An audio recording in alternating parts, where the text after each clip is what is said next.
तीन औरतों की कहानी। गर्मियों के मौसम में एक गांव के कुएं पर तीन औरतें पानी भर रही थीं।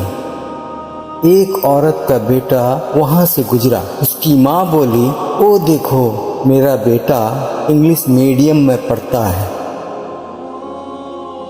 थोड़ी देर बाद दूसरी औरत का लड़का गुजरा। उसकी माँ बोली, ओ देखो, मेरा बेटा CBSE में पढ़ता है।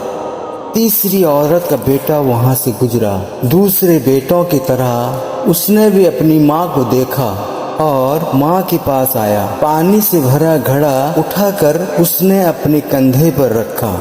दूसरे हाथ से भरी हुई बाल्टी उठाई और माँ से बोला, चल माँ चल। उसकी माँ बोली, ये मेरा बेटा मदरसे में पढ़ता है। उसकी माँ के चेहरे की खुशी देखकर बाकी दोनों औरतों की नजरें झुक गईं। इस कहानी का मतलब सिर्फ ये है कि लाखों रुपये खर्च करके भी तमीज और अखलाक नहीं सीखे जा सकते।